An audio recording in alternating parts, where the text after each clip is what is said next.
আসসালামু আলাইকুম সুপ্রিয় দর্শক শ্রোতা বন্ধুরা, আপনারা দেখতে পাচ্ছেন ক্যামেরার সামনে নিয়ে এসেছি একটা সুন্দরী লাল টুকটুক ডানা কাটা পরীকে তার কথাগুলো আপনাদের সামনে তুলে ধরবো। চলুন শুনে আসি এই আপুটি কেন আসছেন ক্যামেরার সামনে। আসসালামু আলাইকুম আপু। ওয়ালাইকুম আসসালাম। আপনার বাড়ি কোথায় আপু? আমার বাড়ি নাটোর বনপাড়া। কেমন আছেন আপনি?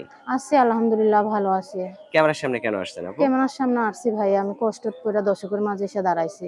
কষ্টে পড়ে দর্শকের মাঝে এসে দাঁড়াইছেন? হুম। কি কষ্ট আপনার, একটু দুই একটা নাম সৎ বলেন তো। মায়ের ঘর ভাই, এর জন্য আমি তো সৎ দর্শকের মায়ের মাঝে ঘর কেন আইছি। আপনার? আপনার তো এখন স্বামীর ঘরে থাকার কথা। না ভাই, কি করবো, যৌতুকের জন্য বিয়া হয় না, সৎ মায়ের ঘর অনেক কষ্ট। যৌতুকের জন্য বিয়ে হয় না? হুম।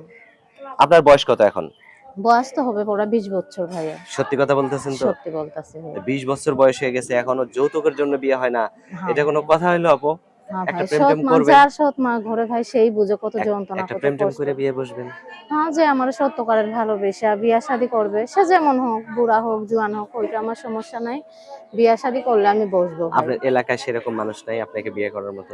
বিয়ে করার মতন মানুষ আছে, অনেকজন আসে, কিন্তু যৌতুকের জন্য বিয়া শাদী হয় না। সৎ মাকে আর যৌতুক দিয়ে বিয়া দিবে, এর জন্য আচ্ছা, বিয়া শাদী হয় এখন না। যদি আপনার ভিডিও দেখে কেউ আপনাকে পছন্দ করে বিয়ে করতে চায়, আপনার স্বপ্ন কি দিবে? হ্যাঁ ভাই দিবে, সে তো আমার চালাইতে পারলে আরো বাঁচে। ও আচ্ছা। এখন যদি কোনো ভালো ঘরের থেকে কোনো সম্বন্ধ আসে, আপনার স্বপ্ন যদি আপনার ভালোটা সহ্য না করে তারে তাড়ায় দেয়, তখন কি হবে? না ভাই, সে যদি আমার সত্যকারের ভালোবেসে বিয়া শাদী করে, হুম। বিয়া শাদীর পরে আমার যে আপনার সাথে প্রান্তে তো নিয়ে ফোনে যাবে। যোগাযোগ থাকবেই, তাই না? হুম। আপনার সৎমা যদিও খারাপ ব্যবহার করে, আপনি তার সাথে চলে যেতে পারবেন, তাই না? হ্যাঁ, আমি চলে যাইতে আচ্ছা, পারবো, অনেক আমি সুন্দর কথা। যেই তো প্রান্তে নিয়ে যাবে আমি সেখানে তার সঙ্গে চলে যাবো। কিন্তু হুট করে তো আর বিয়ে বসে যাওয়া যায় না। শুধু একটা আমি মানুষের সাথে পরিচিত হুম, হইতে হবে।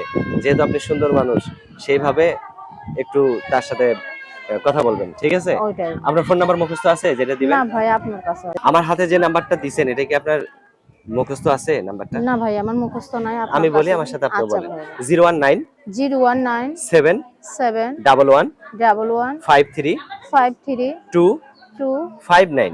59।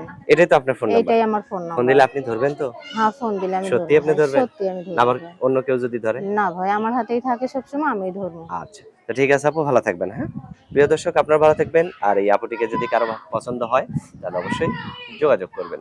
আরেকটা প্রশ্ন, সেটা হচ্ছে আপনার নামটাই তো শোনা হলো না। নাম আপনার কি? শুনুন ভাই, আমার নাম নদী। নদী? হ্যাঁ ভাই। অনেক সুন্দর একটা নাম। তো ঠিক আছে নদী আপু, ভালো থাকেন। হ্যাঁ। আচ্ছা, আল্লাহ হাফেজ, আপনিও ভালো থাকেন।